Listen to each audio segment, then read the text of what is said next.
I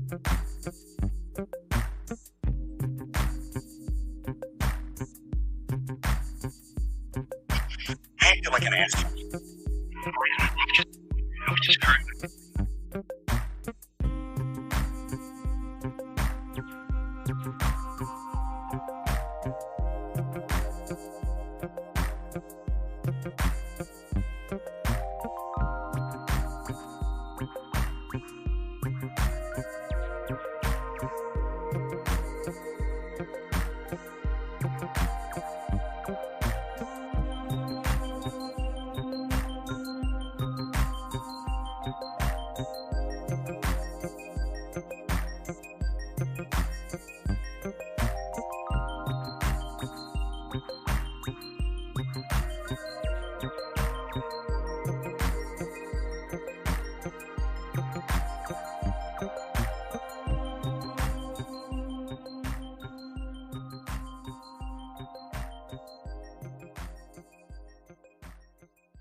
Whoever you are, wherever you are, hope you are blessed and doing safe. Ladies and gentlemen, greetings, family.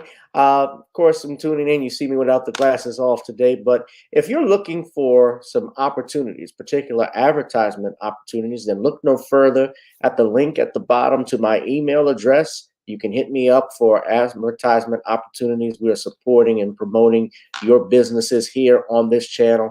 You can also, if you would like to donate and subscribe to our Patreon, a link is at the bottom as well. So you have multiple ways in which you can advertise with the platform by emailing me when we go on do our live stream. You also have access to premium content, those that want to see premium content that you will not find here on YouTube or Facebook or Twitter, as I am suspended probably by now. You guys can check out the Patreon at link at the bottom. But advertisement opportunities, definitely email me, gavin.grich1@gmail.com for rates. And for the Patreon, it is the same as the YouTube channel. It is channel gboot2786. All right, I'll holla. Peace.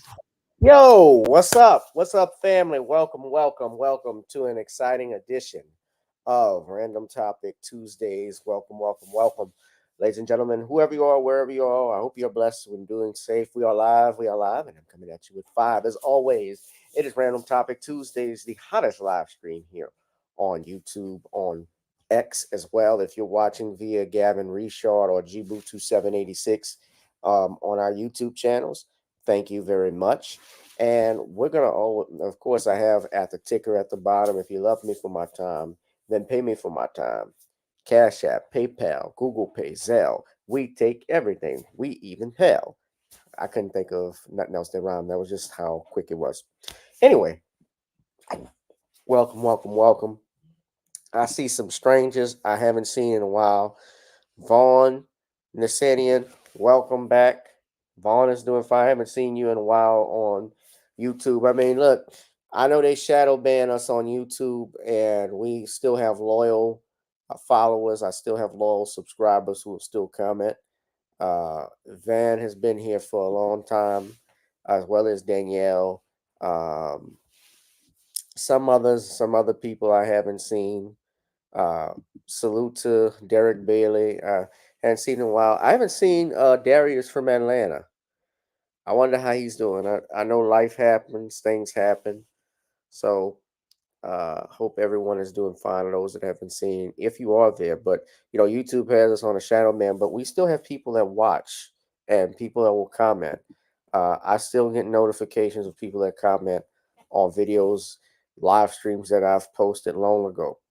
Uh, at any rate, ladies and gentlemen, I want to give you all an update on some news and information before we get into our topic for the night. It is official, ladies and gentlemen. Houston Brick Lady surrenders. Oh, she got that mugshot popping. Rhoda Ottman has surrendered to the police amid scandal of fraudulent GoFundMe campaign. So, according to Houston 2, they state that in a bizarre and bewildering saga that has gripped the city of Houston, the limelight shines on Rhoda Ottman, the woman who catapulted to viral fame for her harrowing tale of a brick assault outside a local club, a narrative that authorities now assert to be untrue. The latest twist in the unfolding drama reveals that Osmond, age 33, has finally surrendered to the police. She's charged with felony theft by deception, and she had pledged to turn herself in on Thursday. As you all know, she never did. Now, new court records bring clarity to the situation, confirming that Osmond surrendered to the authorities this morning. As Houston grapples with this strange sequence of events, recent court records shed light on Osma's legal status. She is now reportedly free on a $10,000 bond. So that's how much her bond is set, awaiting for her arraignment on March 5th. So March 5th, I expect all the passport bros to be there, all the red pill bros to be there.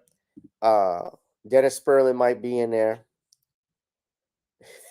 I'm sure Dennis Sperling will be there.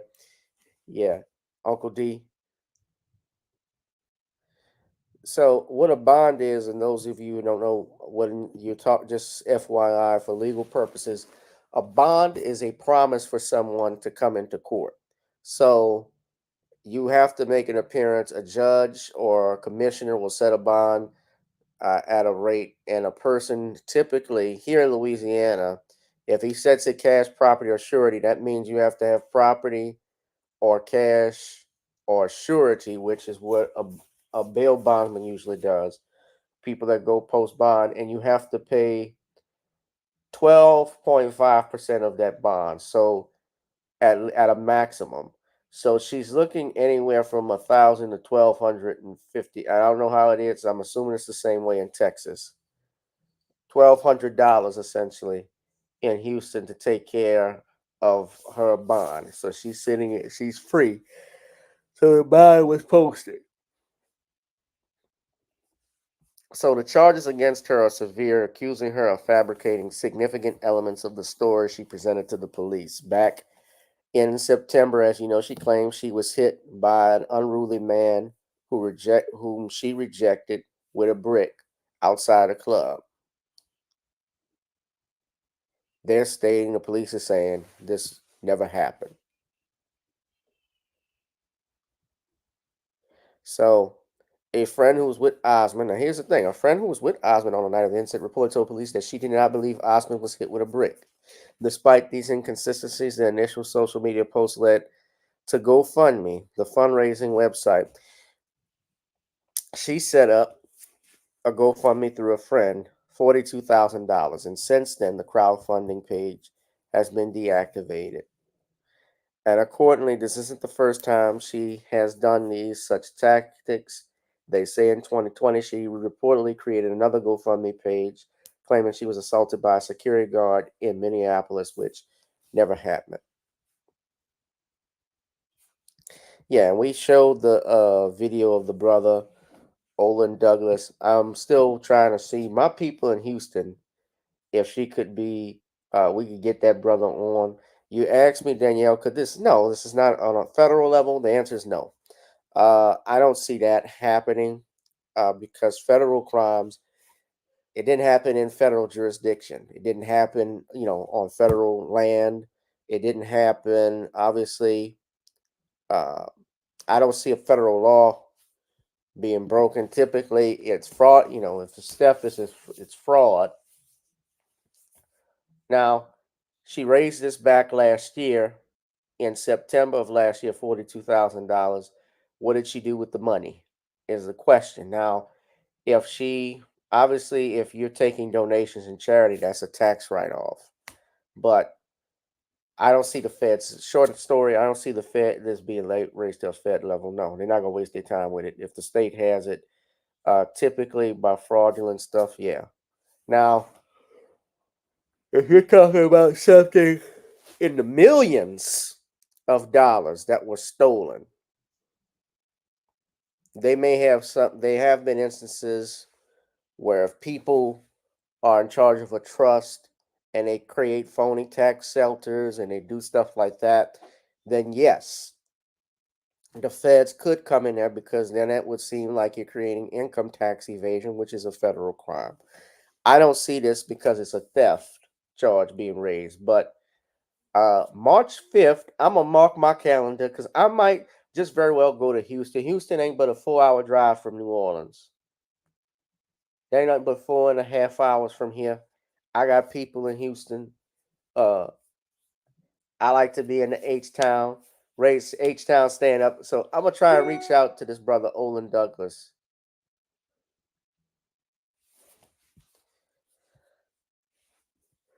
I know my y'all too. Man, I'm sorry. I'm yawning all over the place. Like I just woke up without the morning breath. But guys, I just had I had to mind, I've been in court for 4.5 hours. I was by myself, actually today handling stuff, handling the docket. So I'm exhausted to say the least. And as soon as I came home, I just laid on my bed and I fell asleep for like 2 hours. I needed a nap. But I said, no way I'm gonna miss it. I thought about canceling tonight's broadcast, but said, ain't no way I'm gonna miss this. So we're talking, of course, you see the thumbnail. I'm gonna try to get to all of that in a second. And a couple other topics. Speaking of women, that's our topic today is dusty ass women. That should have been the topic. No offense, Danielle. Not talking about all women, so I want you to think that. But don't apply to you, shouldn't be offended. But we got to talk. There's just a lot that's happened in the cosmos of the internet, ladies and gentlemen. Now, other news update, this thing with Fani Willis that we have been talking about, and Donald Trump. Y'all do know the results just came out. Donald Trump just won New Hampshire. Of course, it was between him and Nikki Haley. Do y'all know? As soon as the polls closed, with only 17% of votes in, they projected Donald Trump to be the winner.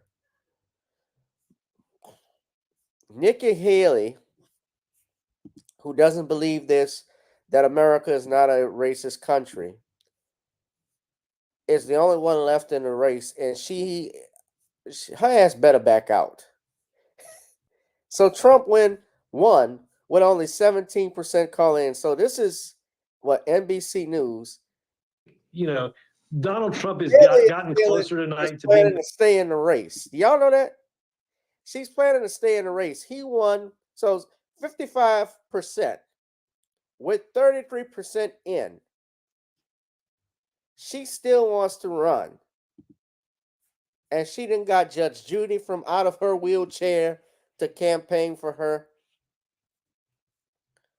I'm not voting because she's young. She's you. I'm not voting for her ass. And Judge Judy has as much credibility as Judge Wapner right now. None. Judge Wapner is dead. To sort of drop out of this race. We've already seen Ronna McDaniel come out with some strong language. I'm trying to see if NBC is going to lose their head. Tonight. What else do you think we should? Yes, I won. So Trump is going to give his victory speech in a second. I won, and that's terrific. Had Nikki Haley won, that was going to be bad. But I won, so it's terrific. If she wants to stay in the race, that's her problem. Obviously, she doesn't know how to run a campaign because mine was terrific. Terrific. Hers is bad. Just bad. Now, so Trump won. So she spoke. I wonder what this hack had to say. Hold on. Let's just see right quick. Thank you, New Hampshire, for the love, the kindness, the support, and a great night here tonight. Thank you so much. I want to first say thank you to my husband, who I know is watching right now. I love you. I want to thank my kids who are here, Rita and Nayland and Josh, who have really kind of stepped up and just given me the support I need. You really pull on your family when something like this happens, and I am incredibly blessed by their support. I have my parents at home, and I will always say that the way they raised me, to know that we lived in the best country in the world, but to also know that the best way you appreciate your blessings is to give back. Thank you, Mom and Dad. I love you so much.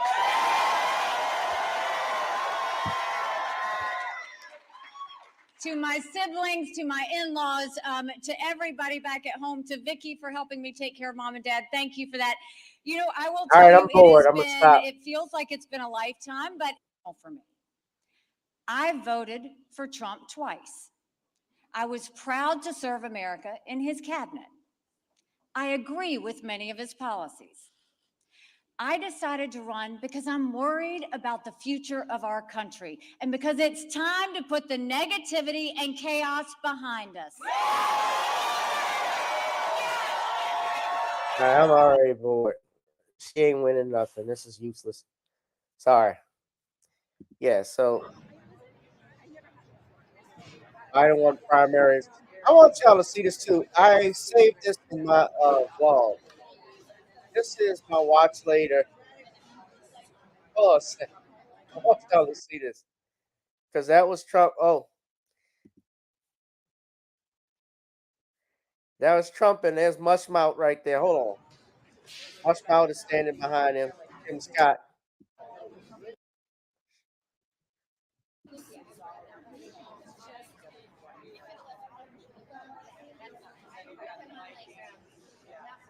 Hated the Fab of the Alberta. Him and Ramaswamy trying to vie for the vice presidency. It's God. Oh, it's God. It's God. Oh, it's mine. It's God. Thank you, everybody. Thank you. Whoa.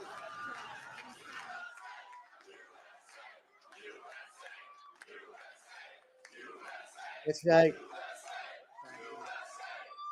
See, Kyle. It's right. Well, I want to thank everybody. This is a fantastic state. This is a great state. And it's going to be New Hampshire 3 times now. 3. It's bad. But it's going to be terrific.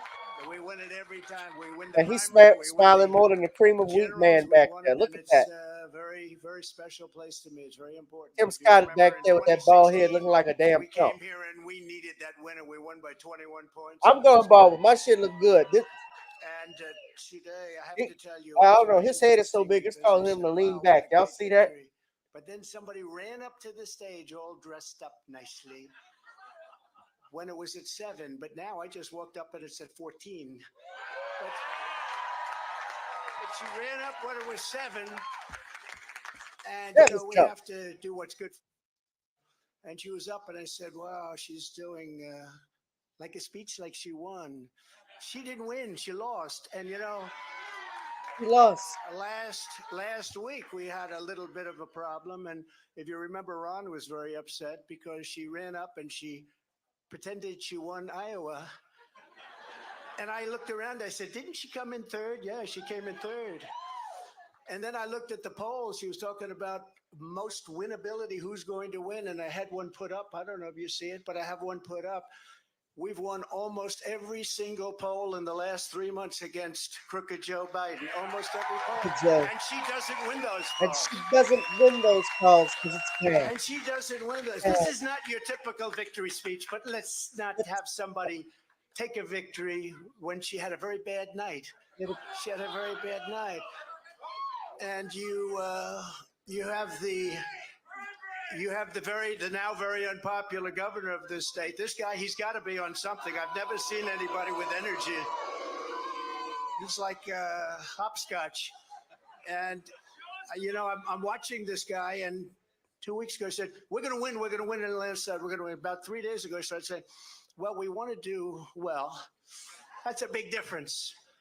But I walked out just now, we're 14 points up, and I don't know what it's going to be. But when she was up here, it was like 6 or 7. And, with like 7% of the vote counted. Now, let me just tell you, we had an unbelievable week last week in Iowa. We set a record. Unbelievable week. It was the best in the history of the caucus, in the history. And I remember I sort of had the same feeling. I'm up and I'm watching, and I said, she's taking a victory lap. And we beat her so badly. But Ron beat her also. Ron came in second and he left. She came in third and she's still hanging around. The other thing, she only got 25% of the Republican votes. I don't know if you saw that. Tremendous numbers of independents came out because in this state, because you have a governor that doesn't frankly know what the hell he's doing in this state, in the Republican primary, they accept Democrats to vote. In fact, I think they had 4,000 Democrats before October 6th. They already voted. Now, they're only voting because they want to make me look as bad as possible. Because if you remember, we won in 2016. And if you really remember, and if you want to play it straight, we also won in 2020. Yeah. By more. And we did much better in 2020 than we did in 2016. But as they said, we lost by a whisker, just by a whisker. No. But we can't let that happen. You have to have people that speak up. I said, I can go up and I can say to everybody, oh, thank you for the victory. It's wonderful. Or I can go up and say, who the hell was the imposter that went up on the stage before and claimed a victory? She did very poorly, actually. She had to win. The governor said, she's going to win, she's going to win, she's going to win.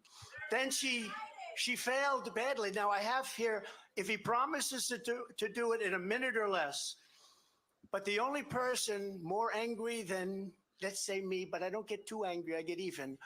The only person, because he was there, and he did fantastically well, by the way, and then he endorsed me. And we don't have to talk about Tim Scott, who, by the way, just got engaged, we have to tell you. He just got engaged. Thank you, boss. That's more important than all of this stuff. But a man that got to know her very well is Vivek. I'm Tim Scott. I said, Vivek. I'm Tim Scott. I said, Vivek, go up and say a few words about it. He has to do it in 1 minute or less. And then we're going to just say, we had one hell of a night tonight. And one other thing before Vivek comes. No, please. See that poll? We're going to put it up. We have beaten Biden. You can almost say, who can't? Who the hell can't? We've beaten Biden. The man can't put two sentences together. He can't find the stairs off a stage. Who can't? But Vivek, 1 minute or less. Go do it, Vivek. What we saw tonight is America first defeating America last. That's what we saw tonight. If you want America last, you can go to Joe Biden. You got another candidate still apparently in the Republican primary. cut your Social Security to fork over more money to Ukraine so some kleptocrat can buy a bigger house, go to Nikki Haley. But you know who delivered a double-digit victory tonight? It is a double-digit victory as of right now, is this man, Donald J. Trump, the leader of America First. And that means something. Now, USA and Donald First. Now, I got 30 seconds left. I want to make this point Bobby here, Jindal Jr. We got to say this. We got to say this right. What we see right now with her continuing in this race is the ugly underbelly of American politics, where the mega donors are trying to do one thing when we, the people, say another. And it's up to us, to we, the people, to at long last say, hell no. We, the people, create a government that is accountable to us. And we, the people, have said tonight, we want, again, as we did in Iowa, Donald J. Trump. And so you want to actually speak truth. That's the truth tonight. And the only thing they're rooting for is an ugly thing that we don't want to see happen. That's what these people are rooting for, is playing to say long enough so the Reid Hoffmans and the ugly Democratic George Soros Jr.'s who are funding the lawsuits against Trump can prop up their puppet. We say no to that vision. I say the general election begins tonight, and this man will win it in a landslide. God bless you, Donald J. Trump. Vote Trump USA. Vic, my boy. By the way, I need 10 on 6. Can you get that for me? Wasn't that nice? So this was a great evening, and I want to thank everybody in the audience, and I want to thank the people that are standing behind me. All right, let me get out of here. Hold on. I think we called it right, immigration. I think we called it right. It's bad. Yeah, Trump is going to win. Now, you put this up versus Joe Biden's campaign rally. I want to show y'all. Look what they're talking about. So look at this image. This is Emhoff. This is the vice president's husband. Of course, this is their topic for getting reelected. This is what they're going off of. Listen. We were both outraged, and we knew we had to turn that anger into action. And abortion. This is what they care about. This is what they. But we all still feel that rage today. I know I do. No tangibles. And nothing I about think black about community. it. Abortion. I have an 83-year-old mother, and we also have a 24-year-old daughter. So how is it possible that my mother will have enjoyed more rights than our daughter? That is simply unacceptable.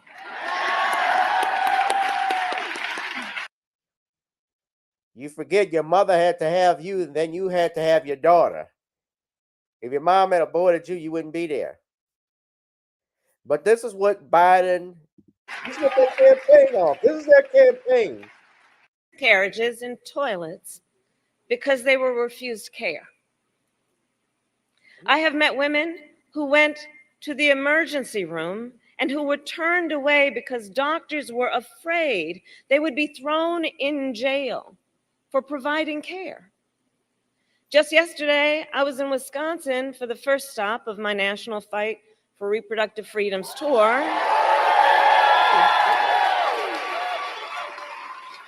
And there I met a woman named Megan.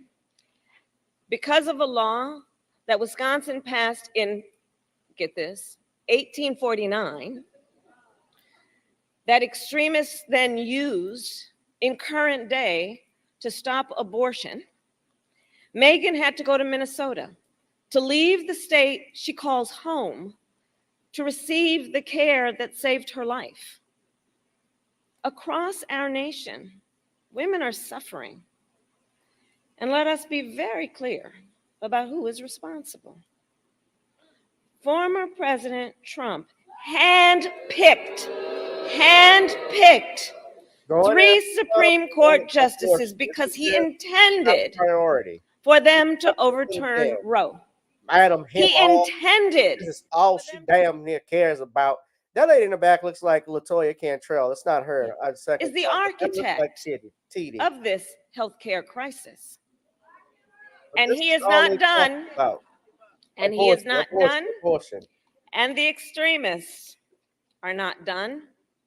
In the United States Congress, Extremists are trying to pass a national abortion ban to outlaw Abortion. Nothing else. abortion in every Nothing about state. health care. Nothing But what about they need to know is that nothing we about will not justice for allow blacks. it. No anti-policing. The American people will I don't not like the fact allow it. the bill is named after him. But yeah, look at 3 Biden. days in a near-death crash into septic shock before my doctor could finally provide the health care I desperately needed. After stabilizing my vitals enough to deliver our baby, There's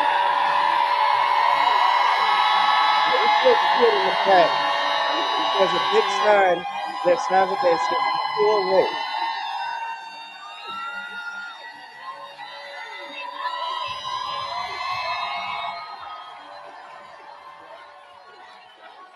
All right.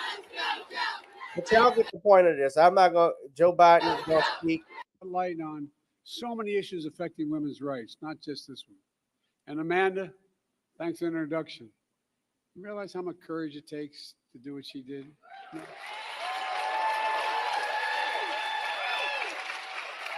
You give so many young women hope. Jill and I had a chance to sit down.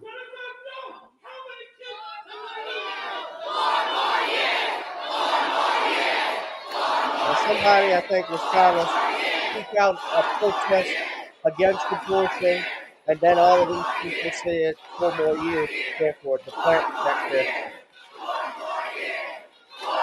If Biden stops talking so they can.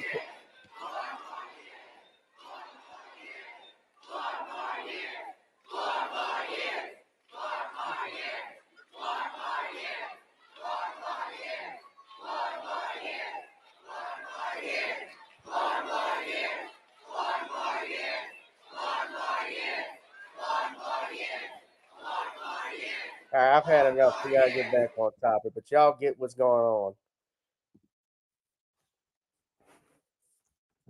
Of course, Biden thought they were saying 4 more beers.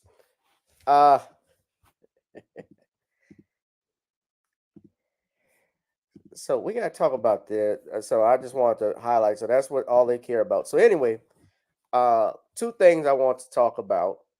Of course, as you know, I've been talking about this for the last couple of days.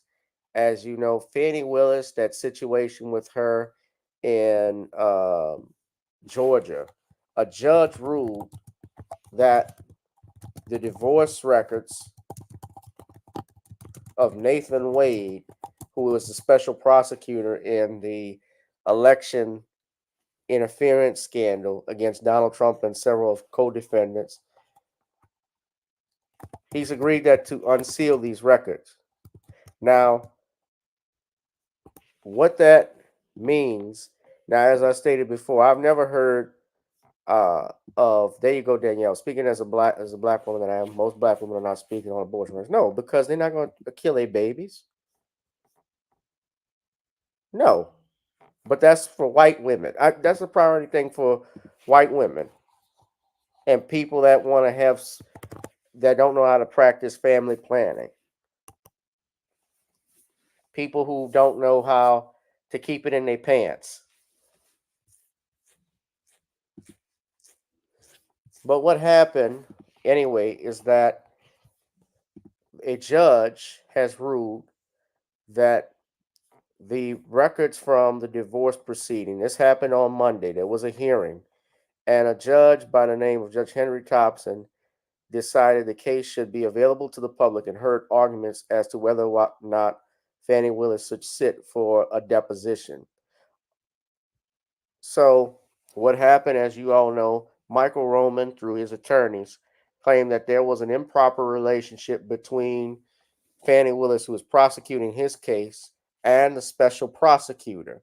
Fani Willis is the district attorney of Fulton County. And so what they are stating is that there is some type of romantic relationship between Nathan Wade and Fani Willis. Nathan Wade, of course, has filed for divorce against his wife of nearly 25, or should say 26 years.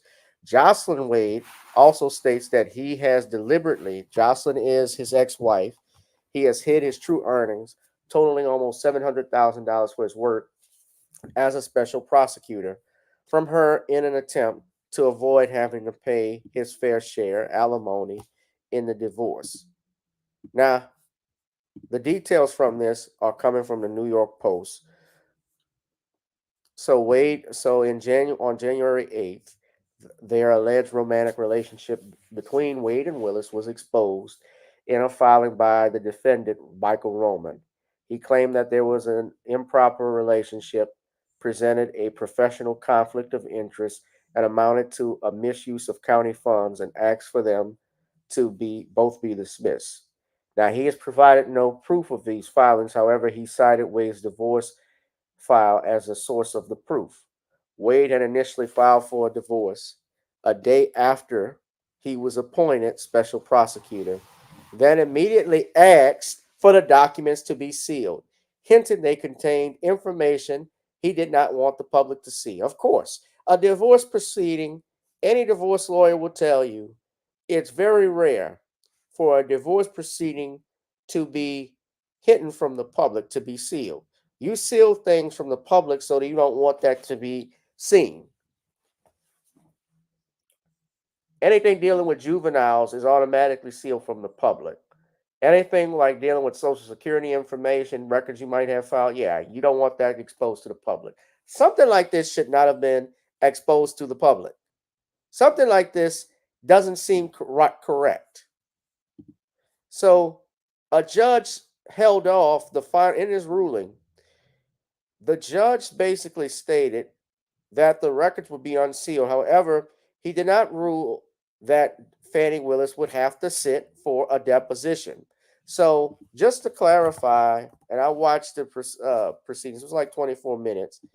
The ruling, and I'm going to play the video here, courtesy of The Hill. They're going to say, is the corruption exposed? So just watch this. So, of course, The Hill tends to be, and I will say, is more conservative. New updates in the a panel investigating DA Fani Willis on this, because basically the main issue, though, if this is her lover, I mean, who people have sex with is their business, but the problem, I guess, arises if monies, which is public fund, which is money from the public, money from the people, because you're a government job and your monies are going to your alleged boyfriend who you hired and you're going on lavish vacations with. That seems to be problematic. And it could arise to a conflict of interest. It is not going to get the case thrown out, but what it does is it's going to cast doubt as to what it would probably do is cast doubt in the case. First off, if there is a strong case for voter, election interference or fraud of some sorts, and whether this was done not based off facts and evidence, but was it politically motivated? I don't know what the evidence is against Trump and the other co-defendants per se, but when you have a district attorney, anytime they're accused of corruption, the public will turn away from them. And the problem with it too is that they may remove the case from Fulton County and let's just say put it in Cobb County, which I believe is more white and conservative. So Fani Willis, essentially, if it's true, you fucked up your own case. You got in the spotlight. Now you're hiding from the spotlight if this is true, because it is certainly going to hurt her career. It has taken an impact on case of embattled Georgia DA Fani Willis as she fights back against accusations that she acted improperly by hiring her alleged lover to serve as the special prosecutor in the Georgia election interference case against former President Donald Trump. Now, Willis has been accused of having an affair with Nathan Wade, special prosecutor, and was set to give a deposition in his ongoing divorce hearings.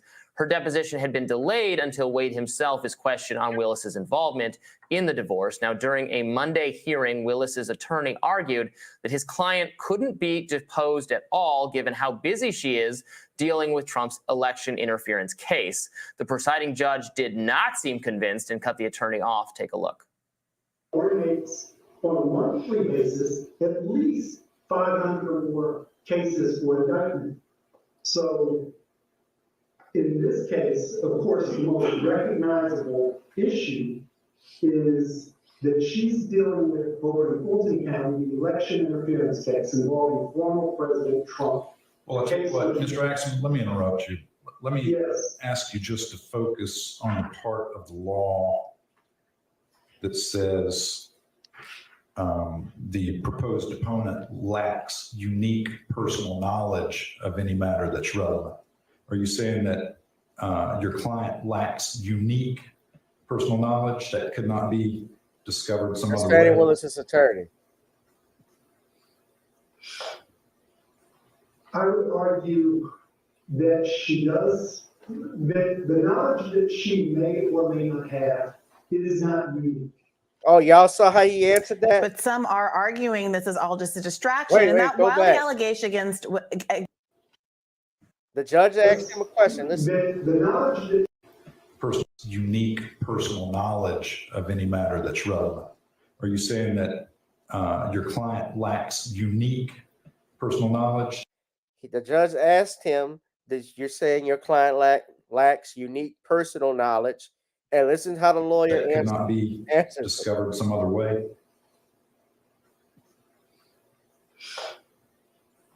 I would argue that she does. You see how he pauses and then he's trying to answer. Now watch carefully. Knowledge that she may or may not have. Knowledge she may or may not have. So it's not a denial, but it's not a confirmation either. It is not. But some are arguing this is all just a distraction, and that while the allegations against Willis are indeed bad, they don't change the merits of the case against Trump. Ellie Mistel at The Nation has argued as much in a new article, writing, "The whole thing looks awful, but Willis represents the state of Georgia. She is not the state of Georgia.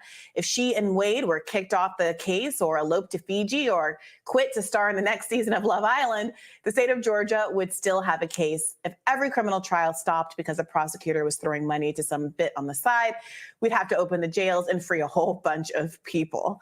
All right, what do you make of this, Rodney? Well, I mean, sure, that seems like that's accurate, that the case will still just be brought by different people. Now, I know that the prosecution never likes to have to restart a case because I think it lowers their success. Just tactically, they don't want to do it. But that's going to be what they're going to have to do in this case. It's fine. It's not clear to me that that's... I mean, it hasn't gone very far. Yeah, I think... So it may not matter. Ellie Mistel, he was arguing that the case is, there's already people who have taken pleas in this case. It's not something it's not going to get started all over again. We're in midstream. So the implication of what he's written here, and he's a much more knowledgeable lawyer and legal journalist than I am, seems to be that they would just be on the outs and they would be replaced, which has no real implications for Trump's prosecution, other than, maybe some delays, people getting up to speed, et cetera. But given some of the allegations are that Wade doesn't have any special insider knowledge here, it might actually be an improvement for the management of this case. Yeah. And Ellie's argument here is that Fani is bad and there's no defending her. He makes that very clear up top. But that Trump's team has also sort of overplayed their hand in trying to say, well, you got to basically drop out the charges against me because there was this misconduct. Yeah, there were more details in Axios about the actual dollar figures involved here. So he was hired for $650,000 so far. $250 an hour is what he's being paid. And again, then the corruption part of it is that they're alleged to be together, and they took trips together, and he paid for her trips. So it's a kind of kickback for her to hire him, and then receive some of that money back in terms of the vacations they were taking together. Looks real bad, and they're not, and no one at this point is really denying that they were in fact involved in taking these trips. Yeah, So and that's pretty confirmed now. Yeah, Ellie points out that although she's denied impropriety, she has assiduously avoided denying the underlying claim that she's in a relationship with Wade. So she hasn't And that's denied what she's basically in a her lawyer was saying relationship there. with She can't be bothered with this. She's saving the world from Donald Trump, and the judge is like, that's not gonna work here. Yeah, like I actually really appreciated the even-handedness of this Nation piece from Ellie because he's very upfront with his feelings. Like I would love to be able to defend her, but I just can't. There's just no defending her. And he says that just because it looks like a bad faith hit job, you know, he points out that the person who dug this up was like the political operative. For who's Donald on Trump. trial? Who's one of the I didn't realize yes, that. no, he's fighting for his own life. Sure, but just because it looks like a bad faith hit job doesn't mean it can be ignored. Because and he acknowledges this. If true, the relationship looks a lot like a kickback scheme. There's no law against hiring your lover, though there probably should be. But there absolutely are laws against public graft. And you know, he points to the accusation that they go on trips together, that he's paying for those trips with salary that he's gotten from the job that he wouldn't have had without his lover, and that is what it is, and that we shouldn't try to sweep that aspect of it under the rug. Remember she was in the church last week or something, saying that this is what they're trying to do to black women out here. Right. I should point out that Ellie Mistel is a black man, and you know, there's nobody, I think, no matter what your politics are, that should be, or what your race is, that should be defending this. But that doesn't, you don't have to, because it really doesn't go to the question of whether or not the criminal case against Trump should go forward. Yeah, that's fine. I guess we'll proceed. We'll stop right there, though. But yeah, I think the case against Trump is going to get moved to, and what's going to happen is both of them will probably end up stepping down from the case. She likely will lose her job as district attorney. Certainly, I don't see her getting reelected. And on top of that, I think what would happen is that the case is going to move to either Cobb County, some other redneck area, and they're going to acquit. I honestly believe there's probably going to be an acquittal. Donald Trump is going to get reelected, man. I don't see that changing. But so the records have been unsealed. Now, the final thing I wanted to talk about tonight, the main thing we got to get into is this, something I saw earlier today. In the last couple of days, she's been making her rounds on social media and in the press, talking about how she felt trapped. And I'm talking about Crystal Hefner goes in on her late husband, Hugh Hefner. Now, Hugh Hefner, it's been about, I think, 5 years since Hugh Hefner died. Hugh Hefner, of course, was the founder of Playboy Magazine, a multimillionaire who died back in I believe it was 2019. Now, everybody knows just about, unless you've been living under a rock, who Hugh Hefner was and what Playboy stood for. Playboy obviously has been around for over, I want to say, the mid-50s. Hugh Hefner was a proponent of pornography, reproductive rights, sex lib, free love. They were all into all of that. And it was no secret that even though he was married, he enjoyed the pleasure of multiple women, sometimes 20, 30, 40, 50 years younger than him. Even while he was married, he had live-in girlfriends. He had a TV show, for goodness sakes. He was called a pop culture icon by VH1. One of the greatest pop culture icons of all time. 200 greatest pop culture icons back in 2003. So I'm going to play this. This is courtesy of Inside Edition. This witch is Crystal Hefner, 37 years old. She was his widow. So she died. So when Hugh Hefner died, she basically, I don't know if she inherited everything, but she was his widow. And now they were married, it looks like, for 5 years. So he died in 2017. So I'm sorry. So he checked out right when Me Too was getting started. He checked out at the right time. She says she felt trapped in her marriage to Hugh Hefner. Now, she spoke with Inside Edition. She's been promoting this book. She's been promoting this book. And the book, basically, she talks about how being trapped in the Playboy Mansion was like being trapped in a Squalid Prison.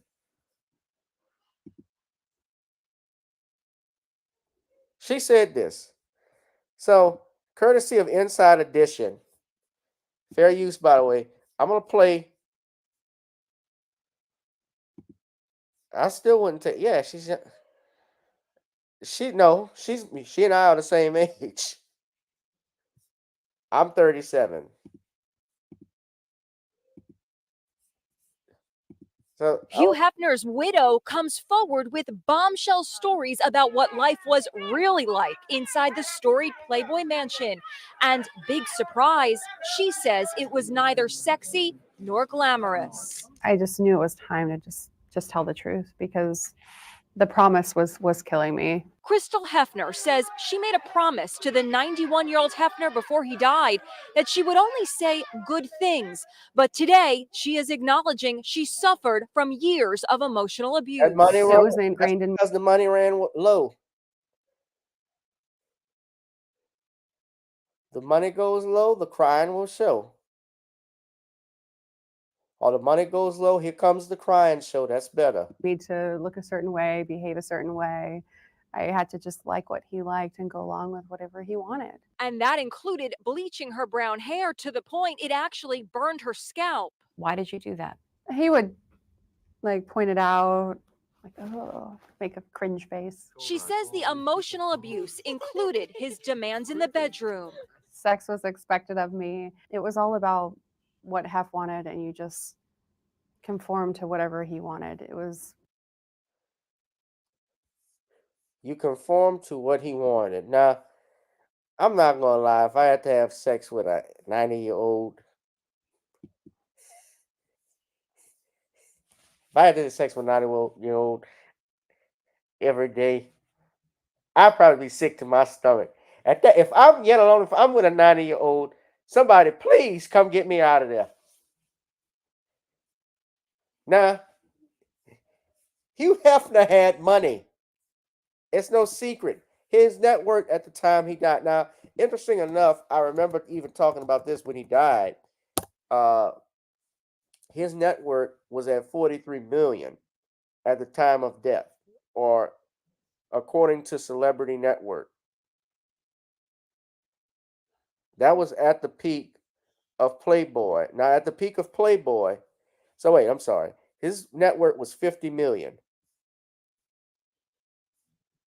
at the time of his death.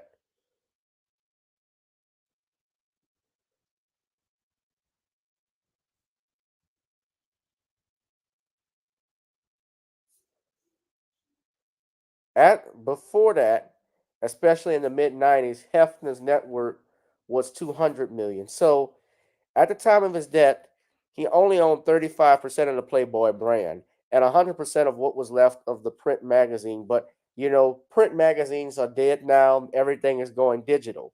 So Playboy's stock had fell. The company was taken private in 2011 by Hefner and a private equity firm called Icon Acquisitions Holding. Another private equity firm called Risby Transverse bought out Icon. And what a lot of people don't know is that the mansion was sold to the 32-year-old Darren Metropolis for $100 million. So Hugh Hefner didn't even live in the Playboy, didn't even own the Playboy Mansion at the time he died in 2016. What happened was that through until he had a clause in the sale of the house that he could still stay in the home while this person would still own it until his death. So the Hefner family don't own the Playboy Mansion. Now I can see why she probably felt sick, because to see wrinkled up nothing like privates already get wrinkled already, because it's sad. A man's privates and nuts get wrinkled from the weather and cold. Imagine you got to look at that at 90 years old.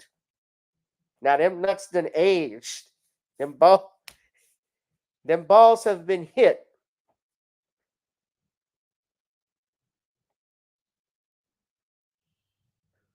Them balls are dragging to your ankle. Those balls are down to his ankles. That's why Hefner wore a robe all the time. It was comfortable. You know, you're not comfortable in jeans and stuff. He never did that. He started wearing his robe and pajamas out in public. Them nuts was down past his knees. Them nuts is old. Nothing like sex. So she had these sagging. So if he's demanding sex, yeah, she probably had to have a brown bag next to her trash can. Going 69 on a 90-year-old. 69 on a 91-year-old. That was more like a 37 for her. I mean, damn. That was nasty. She couldn't mess him up. She couldn't go to full plateau because she probably would give the man a heart attack. That's what killed Hefner. She said it wasn't a natural death. She fucked him to death. Let's just call it what it is. It was them balls.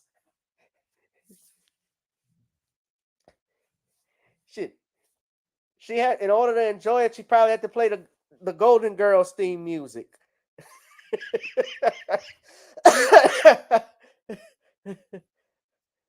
Thank you for being a friend. Robotic. It was awkward. In her new book, Only Say Good Things, she writes about having regular group sex. Did you recruit other women to go to Hef's bedroom? Lots of women would want to come up and sleep with Hef. She says she began to dread their sex life. I would be sitting with him and moving. Of course. Listen. I would be sitting with him in movie night and he'd pull out a little tissue that has his little Viagra pill and he'd take it. Like, oh, okay, I guess it's on today and I'm going to have to do this. Crystal first met Hefner at a Halloween party in Someone 2000. said Hefner like big band music during sex. Yeah, what? Sing, sing, sing. Hit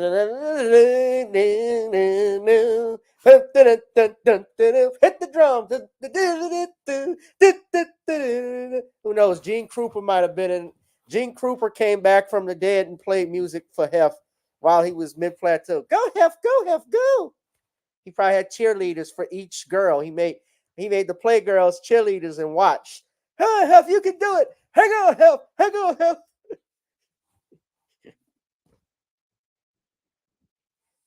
Hang on, come on, you got it. You got it.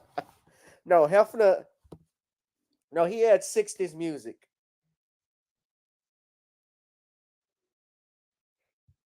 He had James Brown. I think Hefner had James Brown playing because I think he and James Brown were friends. I know Dick Gregory.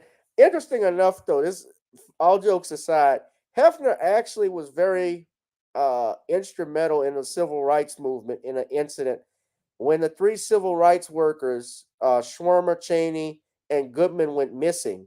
How many of you know that he put up the bond to find the three civil rights workers? Dick Gregory convinced him to do that.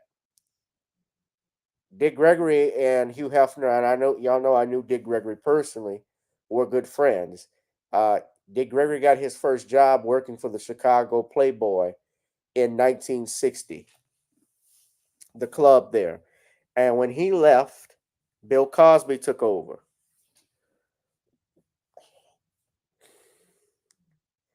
Yeah, Bill Cosby was in the Playboy Mansion with Hugh Hefner. I would like to talk to you about being spread eagle in the Playboy Mansion because you see, I got this footy bop and it's going to go. Hefner, you know, him and Hef were tag teaming him. If I would like to go last because I'm black and I got the most energy, and you know, I like these blondes, and you know, the blondes just say are always stupid. Y'all know I love Bit Doc, but y'all know I can even go in and crack jokes. I mean, look, this public, you know, Andrew even came on my show and said, Bill, he came on my show. I think he was on even Nicole show. He never denied having affairs. He used to, he even said Camille had to pick him up from the Playboy Mansion once. So I'm sure Camille was upset. I know Bill's blind and he doesn't remember that woman, Andrea Constand, but she was pissed off. Like, you could have at least got a pretty bitch. You got this ugly man looking thing. You fucking up our bag and shit, man.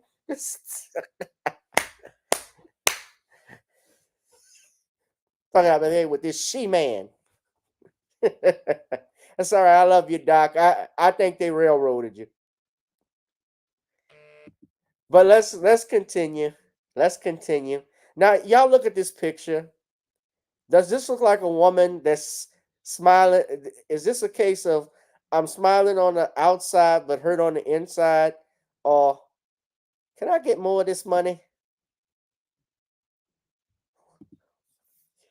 Nate at the mansion. She was 21 and came dressed as a sexy French maid. He was an 82-year-old American legend. All of a sudden, Hefner's gaze fell on me and he invited me in. And then I was inside the enclosure and it was surreal. And wait, let's go I back. did feel gaze fell on me. As a sexy. She's wearing a French maid outfit. This is when they first met. She's on his lap taking a picture. To do this. Crystal first met Hefner at a Halloween party in 2008 at the mansion. She was 21 and came dressed as a sexy. So she was 21 years old. I'm not gonna lie, she's a beautiful woman. She's sitting on Hugh Hefner's lap at 82 years old. Now, he had a show called The Girls Next Door with all of these women. Yeah, Beavis, kind of like Beavis from Buddy. Cool. You're being nice. I thought she looked like Howard Stern's baby. Howard Stern and Carrot Top's baby. Robin, shut up. Oh, I'm sorry. I keep getting alerts. They fired the Milwaukee Bucks coach with a winning record. I don't know what happened with that, but they got Doc Rivers. So now the Milwaukee Bucks, they're gonna lose they're definitely gonna lose the finals. They're not going past the first round. And guess what? It's not on Blake. It's not Blake's fault. It's everybody's fault. It's not just Blake. Doc, you know that Blake doesn't play. I don't care. It's still, so it's obviously not his fault. Doc, you know Blake doesn't play for the Milwaukee Bucks. Well, that means it's not his fault. The French maid. He was an 82-year-old American legend. All of a sudden, Hefner's gaze fell on me and he invited me in. And then I was inside the enclosure and it was surreal. And until you saw them old nuts.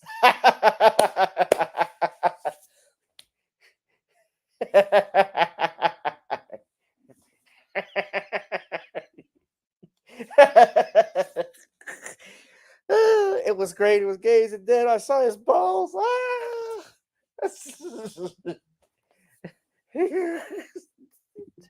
I did feel really special. She says she hoped the Playboy Mansion would offer a fresh start. Ugh. I'm just looking at that picture.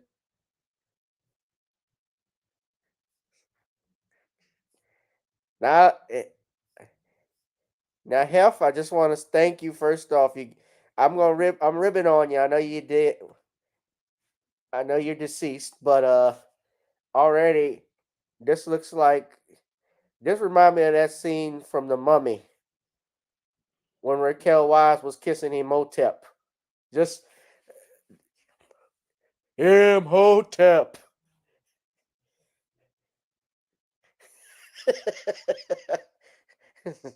It's the damn crypt keeper.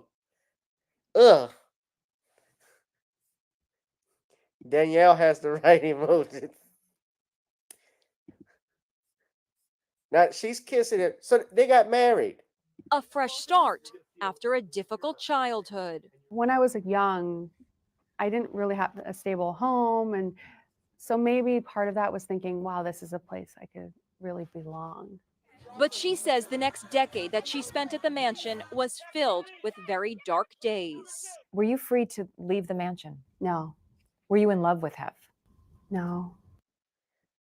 Now, I wasn't you married the man, but you weren't in love with him.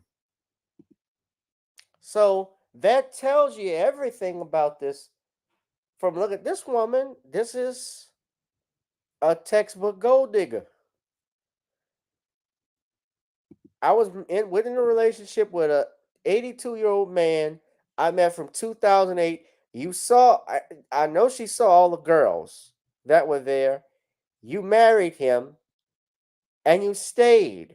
That's the title of our show tonight, But You Stayed. And I noticed, ladies and gentlemen, when Hugh Hefner died in 2017, they waited until we're in 2024 now. They have waited roughly, I want to say 4 or 5 years after his death to start throwing shade on Hugh Hefner. Meanwhile, at around the same time, remember, this all started because of Bill Cosby, this Me Too thing. And so Hefner and other white men, while they made names, people may have dropped names on them and stuff like that, they were never disciplined. And in fact, or I want to say they never had to endure what a lot of the black actors and celebrities who got accused, the male black actors like Dr. Cosby, like Morgan Freeman, Cuba Gooding Jr., Michael Jackson, Kobe Bryant, I can go on, had to go through. They waited until Hugh Hefner died to start talking about this. In fact, The Secrets of the Playboy Mansion that came out, I think, in 2022. And remember, back in 10 years to the day that he died, they threw shade at Don Cornelius, accusing him of raping a playmate. Don Cornelius couldn't even defend himself.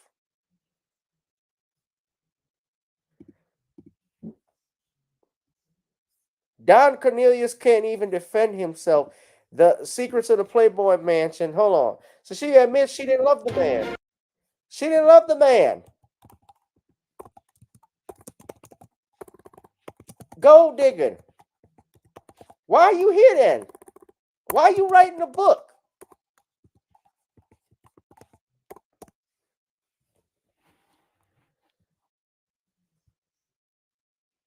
The documentary came out in 2022. They did this on, poor Don Cornelius. His son, Tony.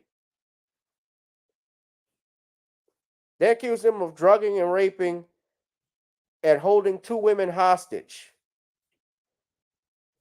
And his son, Tony, this was not a coincidence that this came out 10 years on the anniversary of his death.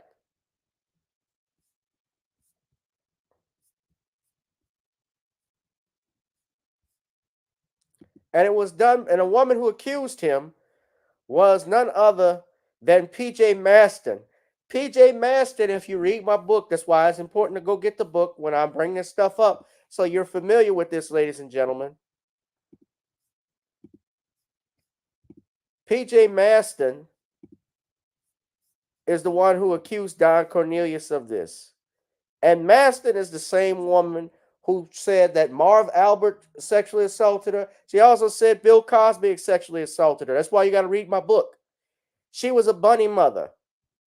So she had, and remember, she was showing all of the memorabilia. Here's the thing, all this stuff that happened to them, and they still holding on to the freaking memorabilia of the places, of the very place where their pain started, where their abuse was. I still like to be called Playboy Bunny Mother. I still like to wear the Playboy necklace. Think about that.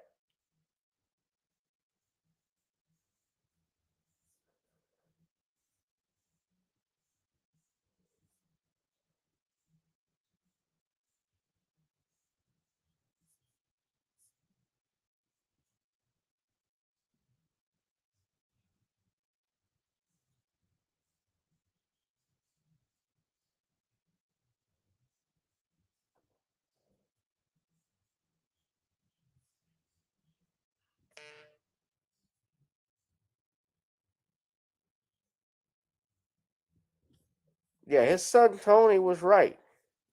His son Tony vehemently denied it. Said it's not true. has no basis.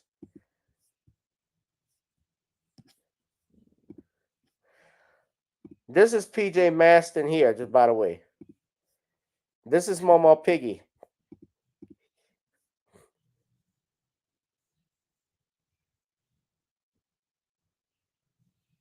Now, they don't name the person, and I wasn't there.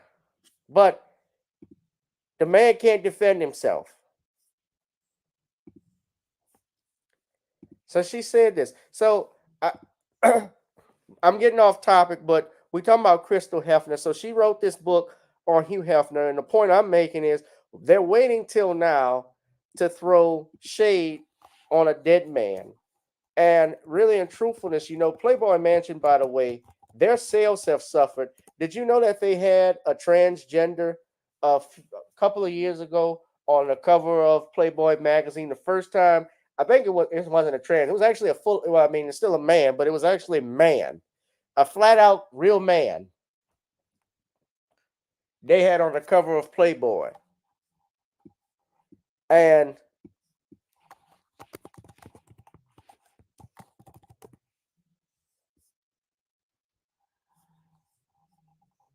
they had a man on the cover for the first time. A first gay male they put on the cover, and there was outrage. I think people clapped back over it.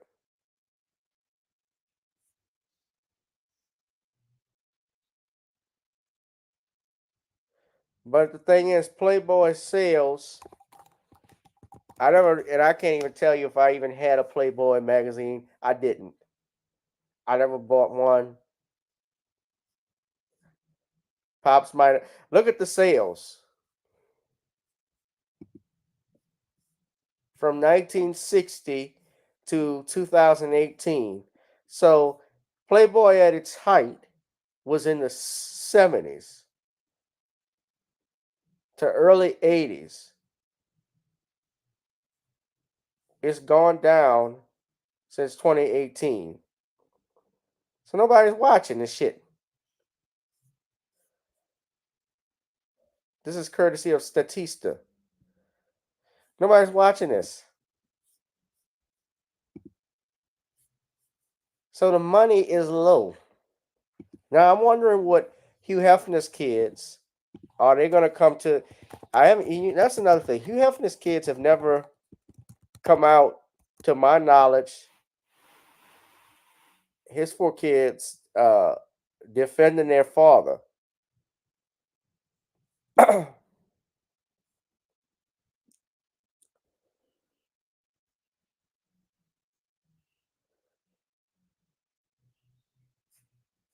Yeah, I wonder why. Why haven't they said anything? I'd just be going in. But yeah, this is why a lot of men today aren't getting married as well. They don't want to deal with this bullshit.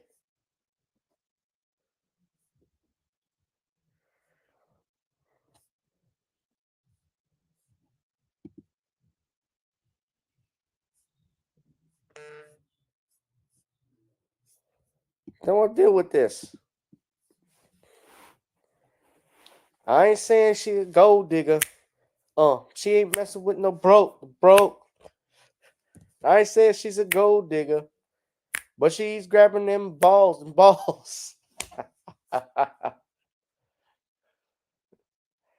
She had Spalding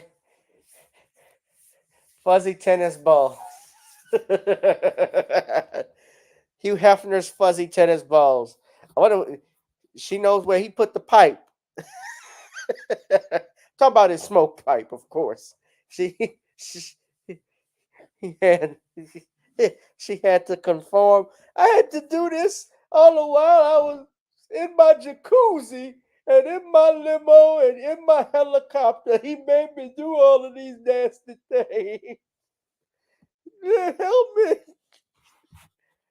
I couldn't go out shopping.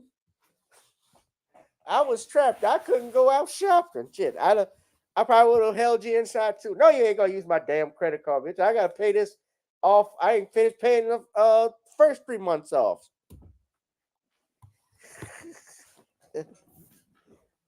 Can't go out shopping. You gonna run my shit up? Yeah, I lost money. My publication going down. Stay here and watch Judge Judy and Matlock.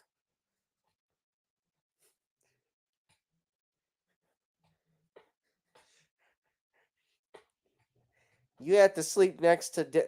You had your. I guess it could be uncomfortable because you sleeping next to a man who got your bedroom smelling like Bengay. Yes. Need a heating pad. He's gonna need a heating pad. Every night.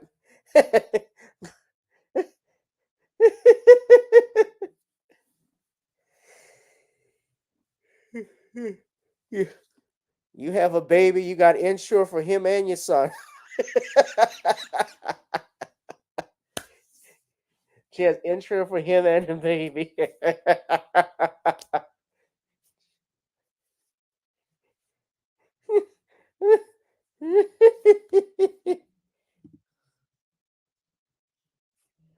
All right. If you like me for my time, pay me for my time. Cash App, PayPal, Venmo. I just put on a whole comedy show for y'all. So yeah, drop something off in the Cash App, ladies and gentlemen, if you could. As you know, YouTube has not monetized our channel. Also, if you would like to, you can buy a copy of my book, The Commonwealth of Pennsylvania versus William H. Cosby Jr. That's available on Kindle. That is the best place actually to get the book, only place to get the book now. And also, it is the authority on the actual trial, the only authority on what happened to a great Black American, one of the most, if not the most successful stand-up comedians of all time, Mr. Bill Cosby. So anyway, Dr. Bill Cosby, let me say that.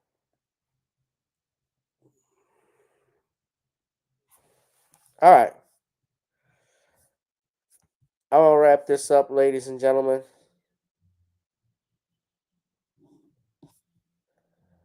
I got some videos I'm going to watch. I'm actually, when I get a break, I got to cut and do some more videos. We might even get back into the podcast game, make some money. Oh, wait. Somebody's got an actual video. Oh, I got to say this too. Rest in peace to Dexter King. Dexter King, the youngest son of Dr. Martin Luther King Jr., passed away on Monday from pancreatic cancer, according to reports. So Bernice and her brother Martin III, who's the oldest boy, Bernice is the youngest child, is still alive. So my condolences to the King family on that. May you rest in peace. So somebody said, Mess with the women. Don't mess with the women in America unless you want to get the benefit. Don't mess with the women in America unless you want to get the benefit. I think he lost his. Don't mess with the women in America unless you want to get the benefit. All right, y'all. We're going to wrap this up.